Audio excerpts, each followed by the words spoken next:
গরুর বাছুর, এটা গরুর বাছুর। ধরবা, ধরো।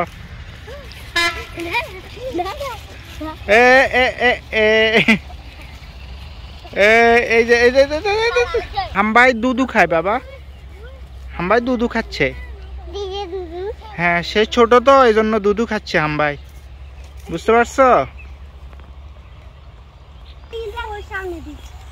ছেলে মেয়েগুলা ভীষণ এনজয় করতেছে। এই যে অদূরে অনেক মহিষ দেখা যাচ্ছে, চড়তেছে। পড়ন্ত বিকেল, একেবারে প্রকৃতির মধ্যে ডুবে যাওয়া, অসাধারণ লাগতেছে ভিউগুলো। আমার নিজেরই, আমি নিজে মুগ্ধ এই ধরনের দৃশ্য দেখে।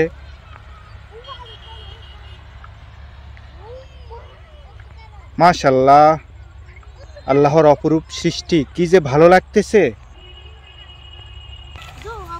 এই যে স্ক্রিনে যেগুলো দেখতে পাচ্ছেন, এগুলো হচ্ছে এক ধরনের ডাল, যেগুলোকে নোয়াখালীতে বাইলের ডাল বলে।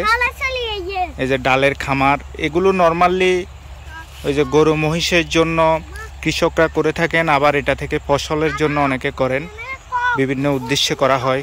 এই শহর এলাকায় খুব কমন এই ডালগুলো। অসাধারণ একটি ভিউয়ের মধ্য দিয়ে যাচ্ছি।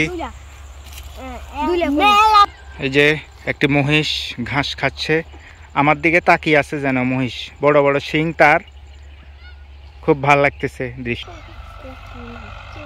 এটা বেঁধে রাখছেন কেন ভাই? ইয়ে বেঁধে রাখছেন কা?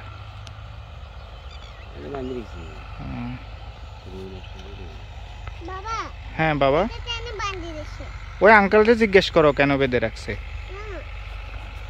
ওই ওই এমনি বেঁধে রাখছে, ঘাস, ও ঘাস খায় না তো এই জন্য বেঁধে রাখছে ওরে, বুঝছো নি? ও ঘাস কম খায় তো এই জন্য, বুঝতে পারছো?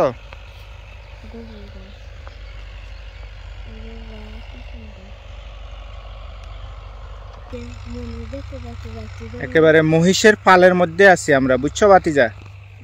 তোমাদের ভালো লাগছে? কত মহিষ দেখছো?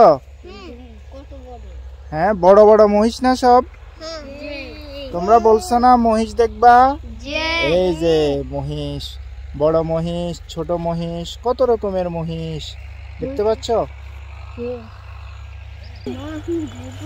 এই যে গাছগুলো দেখছেন, এগুলোতে আমরা বলি গাগরা গাছ, বুঝছো? এগুলা কিন্তু গায়ের সাথে লেগে যায় বাবা, জানো? এই যে এগুলা এই জামার সাথে লেগে যাবে। এই এই দেখছো লেগে গেছে।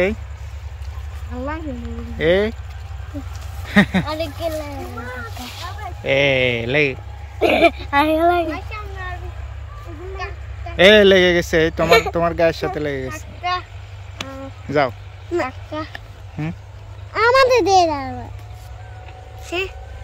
এই যে লেগে গেছে, যাও যাও যাও। ধরো, এই লেগে গেছে বাবা, দাও বাবা, আবার খুলে দিব, যাও। এই যে ঘাগরা গাছগুলো, এগুলো একদম ন্যাচারালি হয়ে থাকে। অনেকে এই গাছগুলোর জন্য বিরক্ত হয়ে যান, আবার অনেকে আবার ঔষধি গাছ হিসাবে এগুলো নাকি ব্যবহার করে থাকেন। এই ঘাগরা গাছ শহরাঞ্চলে একেবারে ন্যাচারালি জমিতে মানে হয়ে যায়। অনেকে, অনেক কৃষক এটার জন্য অতিষ্ঠ থাকেন, কিন্তু দূর থেকে দেখতে কিন্তু খারাপ লাগে না এই ঘাগরা গাছগুলো। অনেক দিন পরে ঘাগরা গাছ খুব কাছ থেকে ধরতে পারছি। এই যে ঘাগরা গাছ, এটা হচ্ছে এক ধরনের বীজ। এগুলো খুব অক্ষত থাকে, মানে আপনার জামার সাথে লেগে যাবে, তারপর হচ্ছে মানে সহজে পচে না। এগুলো কৃষকের জন্য এগুলো খুব উপকারী না এই গাছগুলো, বুঝছো বাবা? যাও সামনে যাও, হ্যাঁ যাও। অনেক ভালো একটা বিকেল সময় কাটালাম ভাতিজা এবং মেয়ের সাথে, সবাই মিলে খুব এনজয় করলাম। আজান দিচ্ছে, অদূরে রাস্তা, খড়ের গম্বুজ দেখা যাচ্ছে। মাশাআল্লাহ, খুব মনে রাখার মতো একটা সিনারি। সূর্যাস্ত অলরেডি হয়ে গেছে, ভালো লাগছে। গ্রামীণ একেবারে মুক্ত পরিবেশ।